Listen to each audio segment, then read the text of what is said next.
ಸೋನಿಯಾ ಗಾಂಧಿ ನಿವಾಸದಲ್ಲಿ ಕಾಂಗ್ರೆಸ್ ಸಭೆ ಮುಕ್ತಾಯ ಆಗಿದೆ. ದೆಹಲಿ 10 ಜನಪಥ್ ನಿವಾಸದಲ್ಲಿ ಕಾಂಗ್ರೆಸ್ ನಾಯಕರು ಸಭೆಯನ್ನ ನಡೆಸ್ತಾ ಇದ್ರು.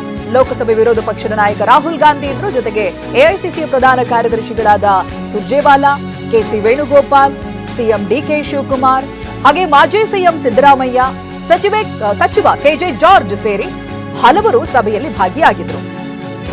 ಸಂಪುಟ ವಿಸ್ತರಣೆ ಸಂಬಂಧ ಸೋನಿಯಾ ಸಮ್ಮುಖದಲ್ಲಿ ಚರ್ಚೆ ಕೂಡ ನಡೆದಿದೆ. ರಾಜ್ಯದಲ್ಲೂ ಕೂಡ ಸಚಿವಾಕಾಂಕ್ಷಿಗಳ ಸಂಖ್ಯೆ ಹೆಚ್ಚುತ್ತಾನೇ ಇದೆ.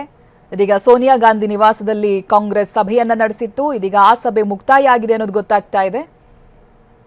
ಲೋಕಸಭೆ ವಿರೋಧ ಪಕ್ಷ ನಾಯಕ ರಾಹುಲ್ ಗಾಂಧಿ, ಎಐಸಿಸಿ ಪ್ರಧಾನ ಕಾರ್ಯದರ್ಶಿಗಳಾದ ಸುರ್ಜೇವಾಲಾ ಅವರು, ಹಾಗೆ ಕೆಸಿವಿ ಇದ್ರು, ಸಿಎಂ ಹೋಗಿದ್ದಾರೆ, ಮಾಜಿ ಸಿಎಂ ಸಿದ್ದರಾಮಯ್ಯ ಕೂಡ ಹೋಗಿದ್ದಾರೆ, ಕೆಜೆ ಜಾರ್ಜ್ ಕೂಡ ಇವತ್ತಿನ ಸಭೆಯಲ್ಲಿ ಭಾಗಿಯಾಗಿದ್ರು. ಸಂಪುಟ ವಿಸ್ತರಣೆ ವಿಚಾರವಾಗಿ ಸೋನಿಯಾ ಗಾಂಧಿ ಸಮ್ಮುಖದಲ್ಲಿ ಚರ್ಚೆಗಳಾಗಿದೆ. ಅವರವರ ಅಭಿಪ್ರಾಯಗಳನ್ನ ಹೇಳಿರ್ತಾರೆ. ಇನ್ನು ಬಿಕೆ ಹರಿಪ್ರಸಾದ್ ಅವರು ಮಾತನಾಡಿದ್ದಾರೆ. ಇದೆಲ್ಲ ವಿಚಾರಗಳಿಗೆ ಸಂಬಂಧಪಟ್ಟ ಹಾಗೆ ಬನ್ನಿ ನೋಡೋಣ.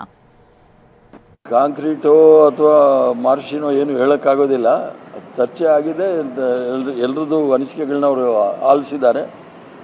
ತದನಂತರ ತೀರ್ಮಾನವನ್ನು ಕೊಡಬೇಕಾದ್ರೆ ಪುನಃ ಅವರು ಯಾವಾಗ ತಾರೀಕು ನಿಗದಿ ಮಾಡ್ತಾರೆ ಆವತ್ತು ಬಂದು ನಾವು ಅವರಿಗೆ ಪುನಃ ನಮ್ಮ ವಿಚಾರಗಳನ್ನು, ಅಭಿಪ್ರಾಯಗಳನ್ನು ತಿಳಿಸ್ಬೇಕಾಗತ್ತೆ, ತಿಳಿಸ್ತೀವಿ. ಇನ್ನೊಂದು ಸುತ್ತು ಕರೆದ್ರು ಒಂದ್ಸಲಿ ಕರೆದಾಗ ನಾವು ಇನ್ನೊಂದು ದಿನಾಂಕದಿಂದ ಬರ್ತೀವಿ. ಈಗ ವೇಣುಗೋಪಾಲ್ ಮತ್ತು ಸುರ್ಜೇವಾಲಾ ತಾವು ಭೇಟಿಯಾಗಿದ್ದೆ, ಎಲ್ಲರೂ ಭೇಟಿ ಆಗೋಯ್ತು. ಮುಂದಿನ ದಿನಾಂಕ ಅವ್ರು ಯಾವಾಗ ಹೇಳ್ತಾರೆ ಅವಾಗ ಬರ್ತೀವಿ. ಸಭೆ ಇತ್ತು. ಸುರ್ಜೇವಾಲಾ ಅವ್ರನ್ನ, ವೇಣುಗೋಪಾಲ್ ಅವ್ರನ್ನ, ರಾಹುಲ್ ಗಾಂಧಿ ಅವ್ರನ್ನ ಭೇಟಿ ಮಾಡಿದ್ವಿ. ಕಾಂಗ್ರೆಸ್ ಪ್ರೆಸಿಡೆಂಟ್ ಊರಲ್ಲಿಲ್ಲ, ಅವರು ವಾಪಸ್ ಬೆಂಗಳೂರಿಗೆ ಹೋಗಿದ್ದಾರೆ. ತಾತ್ಕಾಲಿಕವಾಗಿ ಅದು ಮುಂದೂಡಲಾಗಿದೆ. ಮುಂದಿನ ದಿನಾಂಕವನ್ನು ಯಾವಾಗ ಸೂಚನೆ ಕೊಡ್ತಾರೋ ಆವಾಗ ಬರ್ತೀವಿ. ತಾತ್ಕಾಲಿಕ ಅಂದರೆ ಏನು, ಒಂದು ವಾರ, 2 ವಾರ? ತಾತ್ಕಾಲಿಕ ಅಂದರೆ 1 ವಾರ, 2 ವಾರ ಅಲ್ಲ, 2 ವರ್ಷ ಅನ್ನಕ್ಕೆ ಹೋಗಬೇಡಿ. ತಾತ್ಕಾಲಿಕವಾಗಿ ಕಾಂಗ್ರೆಸ್ ಅಧ್ಯಕ್ಷರು ಊರಲ್ಲಿಲ್ಲ. ಈಗ ಅವ್ರು ಬಂದ ತಕ್ಷಣ ಚರ್ಚೆ ಮಾಡಿ ಅದನ್ನು ಪ್ರಕ್ರಿಯೆ ಸಂಪೂರ್ಣವಾಗುತ್ತೆ.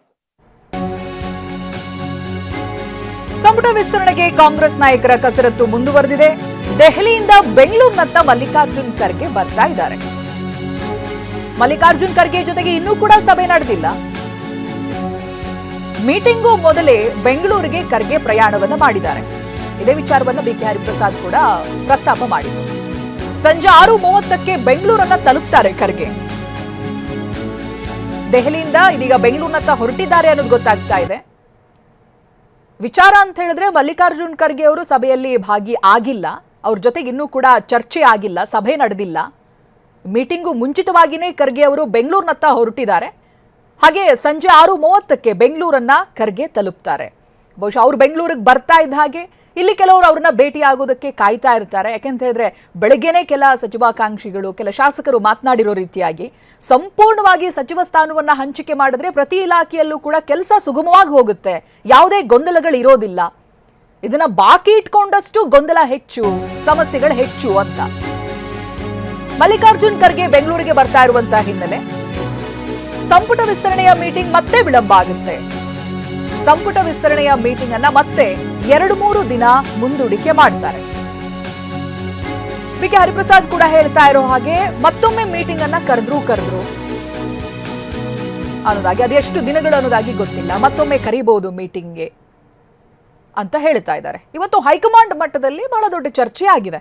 ಇವತ್ತಿನ ಸಂಪುಟ ವಿಸ್ತರಣೆಗೆ ಸಂಬಂಧಪಟ್ಟ ಹಾಗೆ ಇವತ್ತು ನಾಯಕರೆಲ್ಲ ಕೂತು, ಅದರಲ್ಲಿ ಸಿಎಂ ಡಿಕೆ ಕೂಡ ಇದ್ದಾರೆ, ಹಾಗೆ ಮಾಜಿ ಸಿಎಂ ಸಿದ್ದರಾಮಯ್ಯ ಕೂಡ ಇದ್ದಾರೆ, ಕೆಜೆ ಜಾರ್ಜ್ ಅವರು ಭಾಗಿಯಾಗಿದ್ದಾರೆ, ಕೆಸಿವಿ ಅವರಿದ್ದಾರೆ, ಸುರ್ಜೇವಾಲಾ ಅವರು, ಇವರೆಲ್ಲರೂ ಕೂತು ಚರ್ಚೆಯನ್ನ ಮಾಡಿದ್ದಾರೆ.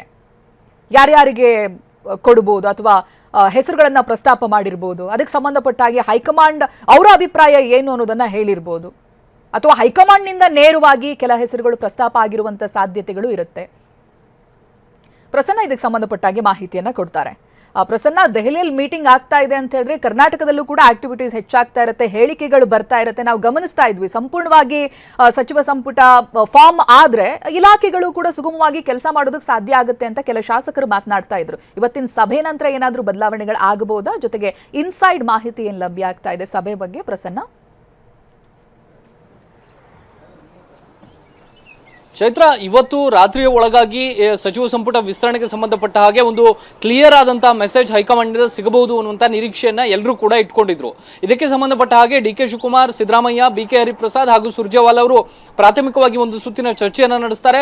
ಅದಾದ ಬಳಿಕ ಜನಪತ್ ರಸ್ತೆಯಲ್ಲಿರುವಂತಹ ಸೋನಿಯಾ ಗಾಂಧಿ, ರಾಹುಲ್ ಗಾಂಧಿ ಅವರ ನಿವಾಸಕ್ಕೂ ಕೂಡ ಭೇಟಿ ಕೊಟ್ಟು ರಾಹುಲ್ ಗಾಂಧಿ ಅವರನ್ನ ಈ ನಾಲ್ವರು ನಾಯಕರು ಭೇಟಿಯಾಗಿ ಮಾತುಕತೆಯನ್ನು ಕೂಡ ನಡೆಸಿದ್ದಾರೆ. ರಾಹುಲ್ ಗಾಂಧಿ ಅವರ ಮುಂದೆ ಸದ್ಯದ ಎಲ್ಲ ಪ್ರಸಕ್ತ ವಿದ್ಯಮಾನಗಳ ಬಗ್ಗೆ ಮತ್ತು ಕ್ಯಾಬಿನೆಟ್ ವಿಸ್ತರಣೆಗೆ ಸಂಬಂಧಪಟ್ಟ ಹಾಗೆ ಕೆಪಿಸಿಸಿ ಪುನರ್ರಚನೆಗೆ ಸಂಬಂಧಪಟ್ಟ ಹಾಗೆಯೂ ಕೂಡ ಒಂದು ಪ್ರಾಥಮಿಕವಾದಂತಹ ಚರ್ಚೆ ಡಿ ಕೆ ಶಿವಕುಮಾರ್, ಸಿದ್ದರಾಮಯ್ಯ ಮತ್ತು ಬಿ ಕೆ ಹರಿಪ್ರಸಾದ್ ಜೊತೆಗೆ ಸುರ್ಜೇವಾಲಾ ಅವರು ಮಾಡಿದ್ದಾರೆ.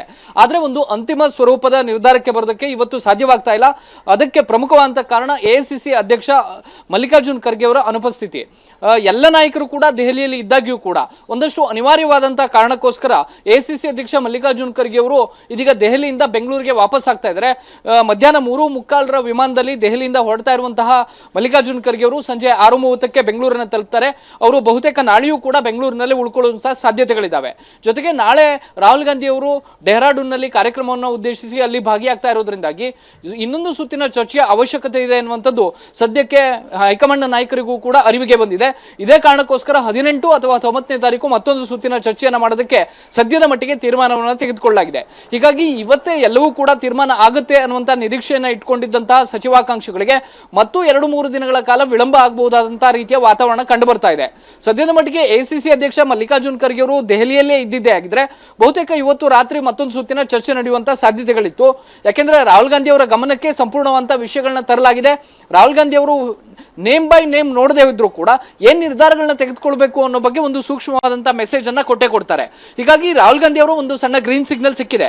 ಆದ್ರೆ ಎಐಸಿಸಿ ಅಧ್ಯಕ್ಷ ಮಲ್ಲಿಕಾರ್ಜುನ್ ಖರ್ಗೆ ಅವ್ರ ಜೊತೆ ಮತ್ತೊಂದು ಸುತ್ತಿನ ಸುದೀರ್ಘ ಮಾತುಕತೆಯ ಅವಶ್ಯಕತೆ ಇದೆ ಅನ್ನುವಂಥದ್ದನ್ನ ಸಿದ್ದರಾಮಯ್ಯ, ಡಿ ಕೆ ಶಿವಕುಮಾರ್ ಮತ್ತು ಬಿ ಕೆ ಹರಿಪ್ರಸಾದ್ ಅವರು ಮನಗಂಡಿದ್ದಾರೆ. ಇದೇ ಕಾರಣಕ್ಕೋಸ್ಕರ ಮಲ್ಲಿಕಾರ್ಜುನ್ ಖರ್ಗೆ ಅವರು ಯಾವಾಗ ದೆಹಲಿಗೆ ವಾಪಸ್ ಆಗ್ತಾರೋ ಆಗ ಮತ್ತೊಂದು ಸುತ್ತಿನ ಸಂಪುಟ ವಿಸ್ತರಣೆಗೆ ಸಂಬಂಧಪಟ್ಟಂತ ಚರ್ಚೆ ಶುರುವಾಗುವಂತಹ ಸಾಧ್ಯತೆಗಳಿದ್ದಾವೆ. ಇದೆಲ್ಲವನ್ನ ಗಮನಿಸಿದ್ರೆ ಬಹುತೇಕ 20ನೇ ತಾರೀಕು ಜುಲೈ 20ರ ಆಸುಪಾಸಿನಲ್ಲಿ ಈ ಎಲ್ಲ ಬೆಳವಣಿಗೆಗಳಿಗೆ ಒಂದು ಫುಲ್ ಸ್ಟಾಪ್ ಬೀಳುವಂತಹ ಸಾಧ್ಯತೆಗಳಿದ್ದಾವೆ. ಚೈತ್ರ, ಪ್ರಸನ್ನ, ಅಲ್ಲಿ ಹೈಕಮಾಂಡ್ ಮಟ್ಟದಲ್ಲಿ ಬಹಳ ದೊಡ್ಡ ಚರ್ಚೆ ಆಗ್ತಾ ಇದೆ, ಸಭೆ ಆಗ್ತಾ ಇದೆ, ಸಿಎಂ ಇದ್ದಾರೆ, ಮಾಜಿ ಸಿಎಂ ಕೂಡ ಇದ್ದಾರೆ. ಇದೇ ಸಂದರ್ಭ ಖರ್ಗೆ ಅವರು ಬೆಂಗಳೂರಿನ ಕಡೆಗೆ ಪ್ರಯಾಣ ಮಾಡ್ತಾ ಇದ್ದಾರೆ ಅಂತ ಹೇಳಿದ್ರೆ ಏನಾದ್ರೂ ಬೇರೆ ಅರ್ಥಗಳಿದೆಯಾ ಪ್ರಸನ್ನ?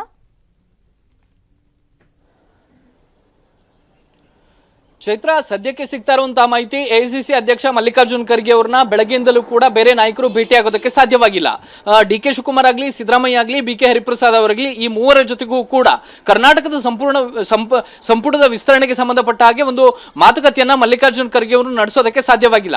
ಕೇವಲ ಸುರ್ಜೇವಾಲಾ ಅವರ ಜೊತೆಗೆ ಡಿ ಕೆ ಶಿವಕುಮಾರ್ ಅವರು ಮಾತುಕತೆಯನ್ನ ನಡೆಸಿದ್ದಾರೆ. ಜೊತೆಗೆ ಸಿದ್ದರಾಮಯ್ಯನವರು ಕೂಡ ಸುರ್ಜೇವಾಲಾ ಅವರ ಜೊತೆ ಮಾತುಕತೆಯನ್ನ ನಡೆಸಿದ್ದಾರೆ.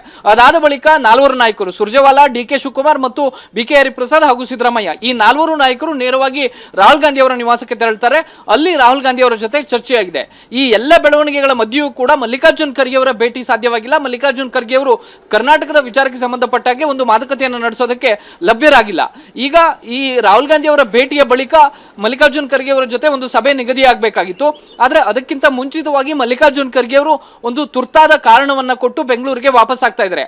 ಆ ಕಾರಣ ಏನು ಅನ್ನೋ ಬಗ್ಗೆ ಯಾರು ಕೂಡ ಆಪ್ತರಿಗೂ ಕೂಡ ಅವರು ಯಾವುದೇ ರೀತಿಯ ಮಾಹಿತಿಯನ್ನು ಹಂಚಿಕೊಂಡಿಲ್ಲ. ಇದು ಪೂರ್ವ ನಿಗದಿಯಾಗಿದ್ದಂತಹ ಬೆಂಗಳೂರಿನ ಪ್ರವಾಸವೋ ಅಥವಾ ಬೇರೆ ಬೇರೆ ಕಾರಣಕ್ಕೋಸ್ಕರ ಅಥವಾ ಕೌಟುಂಬಿಕ ಕಾರಣಕ್ಕೋ ಅಥವಾ ಬೇರೆ ಬೇರೆ ಯಾವುದಾದ್ರೂ ಅನಿವಾರ್ಯ ಕಾರಣದ ಪರಿಸ್ಥಿತಿಯಿಂದ ಅವರು ಬೆಂಗಳೂರಿಗೆ ಬರ್ತಿದ್ದಾರೆ ಅನ್ನುವಂಥದ್ದು ಇನ್ನಷ್ಟೇ ಖಚಿತ ಆಗಬೇಕು.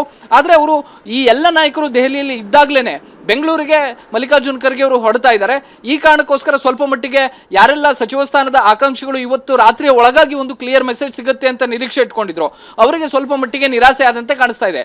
ಮಲ್ಲಿಕಾರ್ಜುನ್ ಖರ್ಗೆ ಅವರು ಇಲ್ಲದೆಯೇ ಎಲ್ಲ ವಿಚಾರಗಳನ್ನ ಚರ್ಚೆ ಮಾಡೋದಕ್ಕೆ ಸಾಧ್ಯವಿಲ್ಲ. ಯಾಕೆಂದ್ರೆ ಡಿ ಕೆ ಶಿವಕುಮಾರ್ ಆಗಲಿ, ಸಿದ್ದರಾಮಯ್ಯನವರಾಗ್ಲಿ ಅವರ ಪಟ್ಟಿ ಏನೇ ಇದ್ರೂ ಕೂಡ ಮಲ್ಲಿಕಾರ್ಜುನ್ ಖರ್ಗೆ ಅವರ ಅಂತಿಮ ಮುದ್ರೆ ಬೇಕಾಗುತ್ತೆ. ಜೊತೆಗೆ ಕಲ್ಯಾಣ ಕರ್ನಾಟಕದ ಭಾಗದ ದೃಷ್ಟಿಯಲ್ಲಿಟ್ಕೊಂಡು ಮಲ್ಲಿಕಾರ್ಜುನ್ ಖರ್ಗೆ ಅವರು ಕೂಡ ಒಂದಷ್ಟು ತಮ್ಮ ಪಟ್ಟಿಯನ್ನ ಇಟ್ಕೊಂಡಿದ್ದಾರೆ. ಯಾರನ್ನ ಸಚಿವರನ್ನಾಗಿ ಮಾಡಬೇಕು, ಮಾಡಬಾರ್ದು ಅನ್ನೋ ಬಗ್ಗೆಯೂ ಕೂಡ ಮಲ್ಲಿಕಾರ್ಜುನ್ ಖರ್ಗೆ ಅವರಿಗೂ ಕೂಡ ಒಂದು ಸ್ಪಷ್ಟವಾದಂತಹ ಮೆಸೇಜ್ ಇದೆ, ಅವರ ಅಭಿಪ್ರಾಯ ಇದೆ. ಈ ಎಲ್ಲ ಕಾರಣಕ್ಕೋಸ್ಕರ ನಾಲ್ವರು ನಾಯಕರು ಕೂಡ ರಾಹುಲ್ ಗಾಂಧಿ ಅವರನ್ನ ಭೇಟಿಯಾಗಿದ್ದಾರೆ ಹೊರತು ಮಲ್ಲಿಕಾರ್ಜುನ್ ಖರ್ಗೆ ಅವರ ಜೊತೆ ಕರ್ನಾಟಕದ ವಿಚಾರವನ್ನ ಚರ್ಚೆ ಮಾಡೋದಕ್ಕೆ ಸದ್ಯದ ಮಟ್ಟಿಗೆ ಸಾಧ್ಯವಾಗಿಲ್ಲ. ಮಲ್ಲಿಕಾರ್ಜುನ್ ಖರ್ಗೆ ಅವರ ಬೆಂಗಳೂರು ಪ್ರವಾಸ ನಿಗದಿಯಾಗಿದ್ದು ಇವತ್ತು ಬೆಳಗ್ಗೆ ಅಂತ ಹೇಳಲಾಗ್ತಾ ಇದೆ. ಅದು ನಿಜವಾಗಿದ್ದೇ ಆದ್ರೆ ಅಥವಾ ಏನೋ ಒಂದಷ್ಟು ಅನಿವಾರ್ಯ ಕಾರಣಗಳಿಂದ ಅವರು ಬೆಂಗಳೂರಿಗೆ ಹೊರಡ್ತಿದ್ದಾರೆ ಎನ್ನುವಂಥದ್ದು ಸ್ಪಷ್ಟ. ಆ ಅನಿವಾರ್ಯ ಕಾರಣಗಳು ಏನು ಅನ್ನೋದ್ರ ಬಗ್ಗೆ ಇನ್ನೂ ಕೂಡ ಒಂದು ಸ್ಪಷ್ಟವಾದಂತಹ ಚಿತ್ರಣವನ್ನ ಅಲ್ಲಿ ಇದ್ದಂತಹ ದೆಹಲಿಯಲ್ಲಿ ಇರುವಂತಹ ನಾಯಕರಿಗೂ ಕೂಡ ಅವರು ಬಿಟ್ಕೊಟ್ಟಿಲ್ಲ. ಮಲ್ಲಿಕಾರ್ಜುನ್ ಖರ್ಗೆ ಅವರ ಅನುಪಸ್ಥಿತಿಯಲ್ಲಿ ಈ ಎಲ್ಲ ಚರ್ಚೆಗಳು ನಡೆದ್ರೂ ಕೂಡ ಅದಕ್ಕೆ ಅಂತ ಸ್ಯಾಂಟಿಟಿ ಇರೋದಿಲ್ಲ. ಹೀಗಾಗಿ ಡಿ ಕೆ ಶಿವಕುಮಾರ್, ಸಿದ್ದರಾಮಯ್ಯನವರು ಮತ್ತು ಪಿ ಕೆ ಹರಿಪ್ರಸಾದ್ ಅವರು ಮಲ್ಲಿಕಾರ್ಜುನ್ ಖರ್ಗೆ ಅವರ ಬೆಂಗಳೂರಿಂದ ದೆಹಲಿಗೆ ಯಾವಾಗ ವಾಪಸ್ ಆಗ್ತಾರೋ ಆವಾಗ ಮತ್ತೆ ದೆಹಲಿಗೆ ಪ್ರಯಾಣವನ್ನ ಬೆಳೆಸುವಂತ ಸಾಧ್ಯತೆಗಳಿದಾವೆ. ಈಗ ತಾನೇ ಕೆಪಿಸಿ ಅಧ್ಯಕ್ಷ ಬಿ ಕೆ ಹರಿಪ್ರಸಾದ್ ಅವರು ಕೊಟ್ಟಂತ ಮಾಹಿತಿಯ ಪ್ರಕಾರ ಮಾಧ್ಯಮಗಳ ಮುಂದೆಯೂ ಕೂಡ ಅವರು ಹೇಳಿದ್ದಾರೆ, ಇನ್ನೊಂದು 2-3 ದಿನಗಳ ಕಾಲ ಮತ್ತೆ ಡಿಲೇ ಆಗಬಹುದು. ಎಸಿಸಿ ಅಧ್ಯಕ್ಷ ಮಲ್ಲಿಕಾರ್ಜುನ್ ಖರ್ಗೆ ಅವರು ಇದೀಗ ದೆಹಲಿಯಲ್ಲಿ ಲಭ್ಯರಿಲ್ಲ, ಹೀಗಾಗಿ ಆ ಒಂದು ಸಭೆಯನ್ನ ನಾವು ಮುಂದೂಡಿದೀವಿ ಎನ್ನುವಂತಹ ಒಂದು ಅಧಿಕೃತವಾದಂತ ಹೇಳಿಕೆಯನ್ನ ಕೆಪಿಸಿ ಅಧ್ಯಕ್ಷ ಬಿ ಕೆ ಹರಿಪ್ರಸಾದ್ ಅವರು ಕೊಟ್ಟಿದ್ದಾರೆ. ಸದ್ಯದ ಮಟ್ಟಿಗೆ ಎಲ್ಲಾ ಆಕಾಂಕ್ಷಿಗಳು ಕೂಡ ದೆಹಲಿಗೆ ಹೋಗಿ ಠಿಕಾಣಿ ಹೂಡಿದ್ದಾಗಿದೆ. ಸುಮಾರು 35ಕ್ಕೂ ಹೆಚ್ಚು ಸಚಿವ ಸ್ಥಾನದ ಆಕಾಂಕ್ಷಿಗಳು ದೆಹಲಿಯಲ್ಲೇ ಕೂತಿದ್ದಾರೆ. ಅವರೆಲ್ಲರಿಗೂ ಕೂಡ ಕಾಯ್ತಾ ಇರುವಂತದ್ದು ಮಲ್ಲಿಕಾರ್ಜುನ್ ಖರ್ಗೆ ಮತ್ತು ರಾಹುಲ್ ಗಾಂಧಿ ಅವರು ಯಾವಾಗ ಗ್ರೀನ್ ಸಿಗ್ನಲ್ ಕೊಡ್ತಾರೆ ಅನ್ನುವಂಥದ್ದನ್ನ. ಈಗಾಗಲೇ ಸಿದ್ದರಾಮಯ್ಯನವರ ಅಭಿಪ್ರಾಯ, ಡಿ ಕೆ ಶಿವಕುಮಾರ್ ಅವರ ಅಭಿಪ್ರಾಯ, ಬಿ ಕೆ ಹರಿಪ್ರಸಾದ್ ಅವರ ಸಲಹೆ ಇದೆಲ್ಲವನ್ನು ಕೂಡ ಪರಿಗಣಿಸಿ ಹೈಕಮಾಂಡ್ ಬಹುತೇಕ ಇನ್ನೊಂದು 2-3 ದಿನದಲ್ಲಿ ಅಂತಿಮ ತೀರ್ಮಾನವನ್ನ ತೆಗೆದುಕೊಳ್ಳಬಹುದು. Chaitra. Okay, thank you Prasanna ಮಾಹಿತಿಗಾಗಿ.